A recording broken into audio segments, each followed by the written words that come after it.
لله نحمده ونستعينه ونستغفره ونعوذ بالله من شرور أنفسنا ومن سيئات أعمالنا من يهده الله فلا مضل له ومن يضلل فلا هادي له وأشهد أن لا إله إلا الله وأشهد أن محمدا عبده ورسوله ثم أما بعد. الإمام الشافعي رحمه الله والإمام أحمد ibn Hanbal, two great Imams.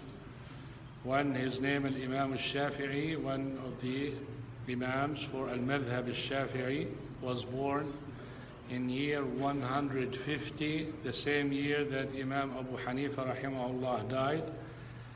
And Shafi'i died year 204 Hijri, so lived 54 years to be the Imam whom he is.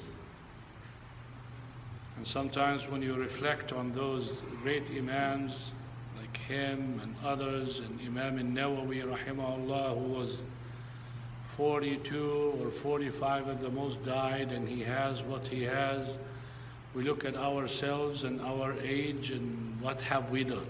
You know, you just feel like you're nothing.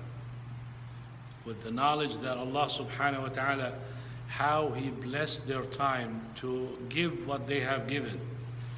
Imam al-Shafi'i rahimahullah was at the presence of Imam Ahmad ibn Hanbal rahimahullah. Imam Ahmad ibn Hanbal, the Imam for Madhhab al-Hanbali, he was born 164 and died 243. So he lived, mashallah, blessed life, 80 some years. Imam al-Shafi'i rahimahullah, he combined the understanding of two madhhab, madhhab Hanafi and madhhab Maliki, because he was a student of the student of Abu Hanifa al-Hasan al-Shaybani, and he was a student of Imam Malik. So he combines between logic and adhering to the Quran and Sunnah. So he was, mashallah, a great Imam when it comes to that. He said two lines of poetry in the presence of Imam Ahmad ibn Hanbal that tells you, we'll explain it inshallah, you get the message. He said, أحب الصالحين ولست منهم. I love righteous people and I'm not one of them. I love righteous people and I'm not one of them. Loving righteous people is no choice for a believer. If you're really a believer and you don't love righteous people, then you're not a believer. Because loving righteous people is a sign of faith. And you love those who love Allah subhanahu wa ta'ala and those Allah subhanahu wa ta'ala loves. So he said, I do love the righteous people, but I'm not a righteous person. This is the level of humbleness you reach when you become so knowledgeable. You feel like you're nothing, you're not doing much, because of you knowing how much favors Allah subhanahu wa ta'ala bestowed upon you. The more you know Allah subhanahu wa ta'ala, the more you feel like you're doing nothing to really appreciate what Allah subhanahu wa ta'ala does to you. So out of humbleness to Allah subhanahu wa ta'ala, he doesn't see himself a righteous person because he's not doing much. To us, he is mashallah angel. To himself, he's not. And that's what knowledge should do to you. If you are sincere when you seek knowledge, it should humble you and make you feel, it makes you reflect on your bad deeds a lot more than your good deeds. Just like Prophet Adam alayhi salam, how he's the father of all because he ate from the tree and he was forgiven. One mistake that we all know of, yet the day of judgment he would not even look at himself as of any value to even speak to Allah subhanahu wa ta'ala and intercede on behalf of the people to start the day of judgment.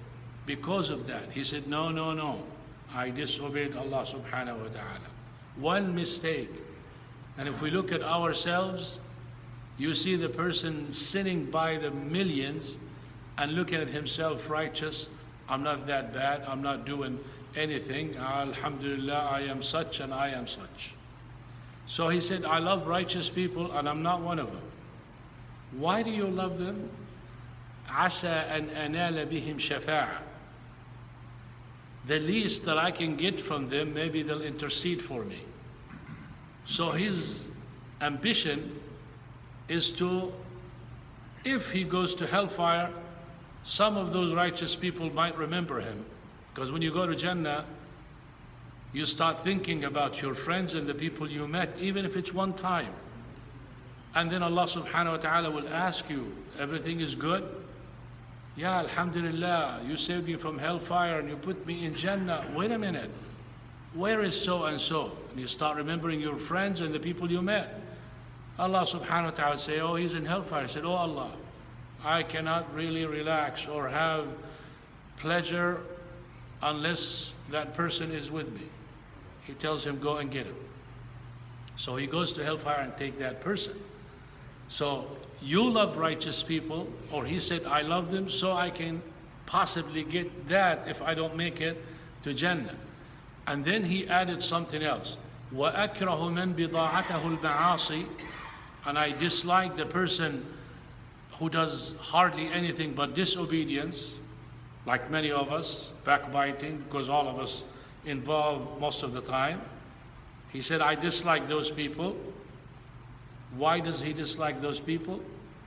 Because of their sins. And because Allah subhanahu wa ta'ala doesn't like that. And look how he puts it, وَإِن كُنَّا سَوَاءً فِي الْبِضَاعَةِ. Even though I am like them.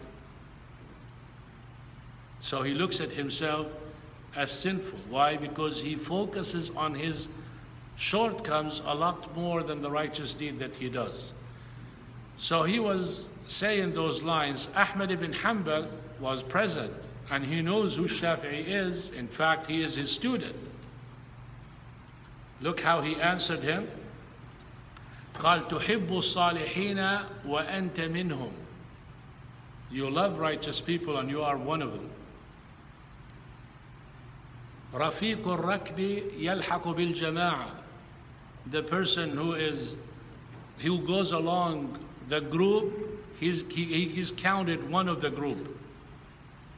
This is like a gathering here. You're listening to a lecture. Angels descend. Mercy of Allah subhanahu wa ta'ala encompasses you. Allah subhanahu wa ta'ala mentions you, and then Allah subhanahu wa ta'ala forgives all of you. And then the angel would say, oh Allah, there was one person, he's not really coming for the lecture. He just happened to come along or with someone, or he has a need.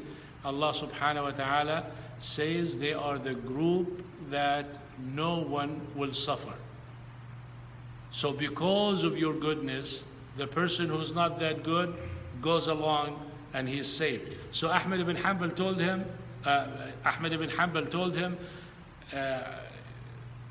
you are one of the Salihin and you are one of the group which is Salihin. You follow them. Even the way you look at yourself, you're not one of them. You're not as righteous as them, but you're with them. So you count along with them in worst cases. Then he said, وَتَكْرَهُ مَنْ بِضَاعَتَهُ الْمَعَاصِي. And you hate those people who does nothing hardly but disobedience. حَمَاكَ اللَّهُ مِنْ تِلْكَ الْمَعَاصِي. May Allah protect you from those disobediences.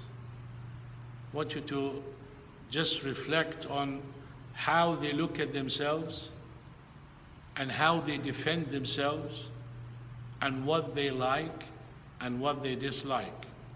Everything revolves around pleasing Allah subhanahu wa ta'ala, and everything revolves around appreciating Allah subhanahu wa ta'ala and appreciating one another. This student understands the virtue of his teacher, and the teacher understands himself as a servant to Allah subhanahu wa ta'ala. He does nothing. So they are thinking about getting closer to Allah subhanahu wa ta'ala in every possible way. We ask Allah subhanahu wa ta'ala that He makes us from those people who like righteous people and those people who dislike the disobedience of other people, and always show gratitude and humbleness to Allah subhanahu wa ta'ala. Defend the truth when you know the truth. Defend the people that you know, and we know the reward for someone defending someone in his presence. Allah subhanahu wa ta'ala will protect your face from the hellfire. So if someone is putting someone down and you know that this person or this is not true about that person, you happen to be there, stand up and speak in defense of your Muslim brother. And if you hear something that is bad about your Muslim brother, make the information stop there. Don't spread it, don't pass it, don't talk about it. And inshallah, that is another form of covering the mistakes of your brother. جزاكم الله خيرا. سبحانك اللهم وبحمدك أشهد أن لا إله إلا أنت أستغفرك وأتوب إليك. السلام عليكم ورحمة الله.